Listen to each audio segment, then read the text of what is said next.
Phone use பண்றேன்னு சொல்றீங்கல்ல, hello, phone use பண்றேன்னு சொல்றீங்கல்ல, ஃபோன்ல பயனுள்ள விஷயங்களை மட்டும் யூஸ் பண்ணணும். இன்னைக்கு என்ன அவேர்னஸ் டேன்றதை வீட்டுக்கு போய் கூகுள் செக் பண்ணி பாருங்க, சரியா? ஃபோன் வந்து தேவையான விஷயங்களுக்கு மட்டுமே யூஸ் பண்ணணும்.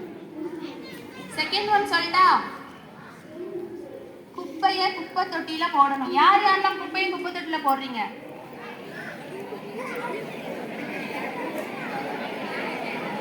நிறைய பேர் கை தூக்கல, பரவாயில்ல, உண்மையை நல்லா கன்ஃபியூஸ் பண்ணிருக்கீங்க, அதுக்கு உங்களுக்கு தனி பாராட்டு. ஸோ குப்பையை குப்பை தொட்டியில போடணுன்ற ஹேபிட் ஃபர்ஸ்ட் எங்க இருந்து யாருக்கு பழகும் தெரியுமா? ஸ்கூல்ல இருந்து தான் ஒரு குழந்தைக்கு குப்பையை குப்பை தொட்டியில இருந்து போடணும் அப்படின்றது பழகும். உங்க வீடை வந்து நீங்க கிளீன் பண்ணிப்பீங்க, கரெக்டா? கீழே குப்பை போடுவீங்களா? அப்படி போட்டா அது நீங்க தான் கிளீன் பண்ணணும், கரெக்டா? ஸ்கூல்ல குப்பை போடுவீங்களா? போட்டா அதை நீங்க தான் கிளீன் பண்ணணும். குப்பை தொட்டி வச்சிருக்காங்க.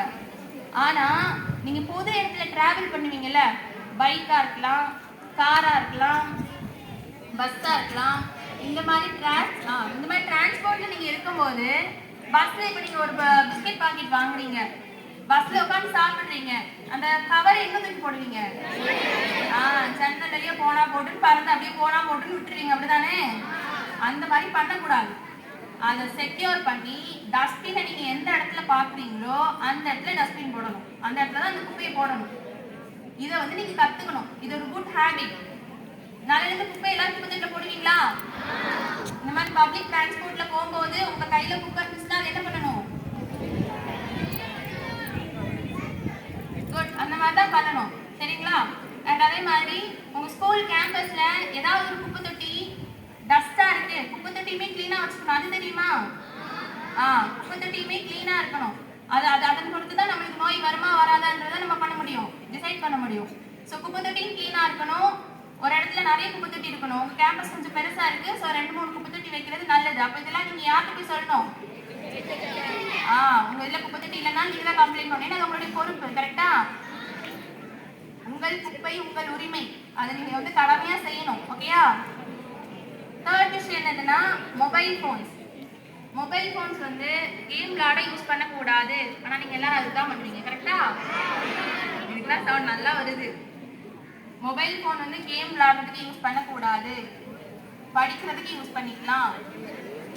படிச்சு முடிச்சுட்டு தான் மொபைல் ஃபோனை டெய்லியும் எடுக்கணும். படிச்சு முடிச்சுட்டு தான் டெய்லியும் மொபைல் ஃபோனே யூஸ் பண்ணக்கூடாதுன்னு சொல்லிருக்கேன், இல்லைன்னா டெய்லியும் சொன்னேன், இல்லைன்னா அப்படி ஊன்னு கேட்குறீங்க. மொபைல் ஃபோன்ஸ் யூஸ் பண்ணக்கூடாது. சவுண்டே வரல, அப்ப யூஸ் பண்ணுவீங்க. மொபைல் ஃபோன்ஸ் யூஸ் பண்ணக்கூடாது, படிக்கிறதுக்கு மட்டும்தான் யூஸ் பண்ணணும். அதுவும் உங்க ஏஜ்ல உள்ளவங்களுக்கு படிக்கிறதுக்கு ஃபோன்ல எந்த ஒரு வேலையுமே இல்லை. உங்களுக்கு ஸ்கூல் இருக்கு, ஸ்கூல் முடிச்சுட்டு டியூஷன் இருக்கு, இல்லைன்னா வீட்டில் உட்காந்து படிப்பீங்க, சொல்லி தராங்க. உங்களுக்கு எதுக்கு ஃபோன்? டிவியும் பார்க்கக்கூடாது,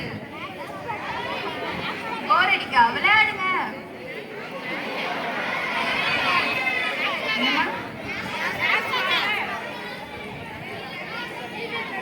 வீட்டுல எவ்வளோ கண்ணாமூச்சி விளையாடலாம், பக்கத்து வீட்டுக்காரங்க விளையாடலாம், எவ்வளோ விளையாட்டு.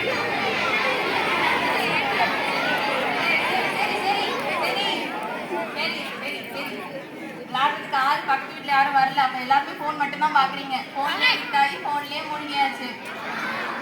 சரி, இனிமே இதுக்கப்புறமா யாரும் போன் யூஸ் பண்றத கம்மி பண்ணிக்கோங்க. ஒரேடியா உங்களுக்கு பாட முடியாது, என்ன பண்ணிக்கலாம்?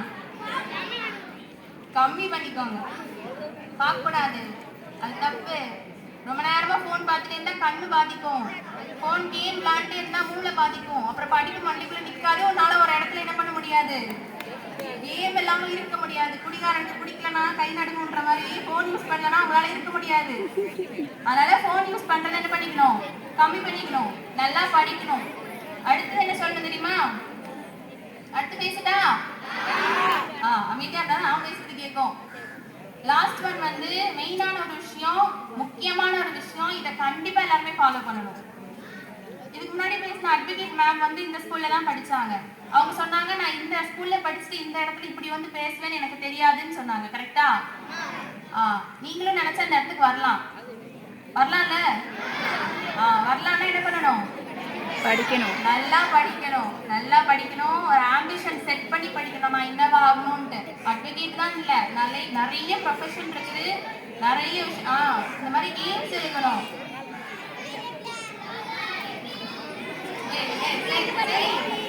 சரிப்பா, சரி. இந்த மாதிரி ஒவ்வொரு ஆம்பிஷன்ஸ் வச்சு படிச்சாதான் நீங்க அமைதியா இருந்தாலும் நான் பேசுறது எல்லாருக்குமே கேட்கும்.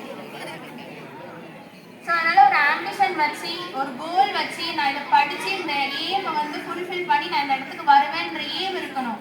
எய்ம் இருந்து நல்லா படிச்சீங்கன்னா, கன்சிஸ்டன்ஸாக படிச்சீங்கன்னா, கண்டினியூவாக படிச்சீங்கன்னா கண்டிப்பாக உங்களோட எய்மை வந்து அச்சீவ் பண்ண முடியும். ஸோ இங்கே இருக்கிற எல்லா ஸ்டூடெண்ட்ஸுக்குமே என்னோட ஆல் தி வெரி பெஸ்ட். நல்லா படிங்க, நல்ல பழக்க வழக்கங்களை கற்றுக்கோங்க, பேரண்ட்ஸை மதிங்க, கிராண்ட் பேரண்ட்ஸ்க்கு நிறைய டைம் ஸ்பெண்ட் பண்ணுங்க. அவங்களாம் இப்போ இருக்கிறவங்க தான், அதனால அவங்களுக்கு என்ன பண்ணுங்க, நிறைய டைம் ஸ்பெண்ட் பண்ணி அவங்க கூட நல்லா பழகுங்க, அவங்கள பற்றி தெரிஞ்சுக்கோங்க, உங்களை பற்றி அவங்களுக்கு நிறைய சொல்லுங்க.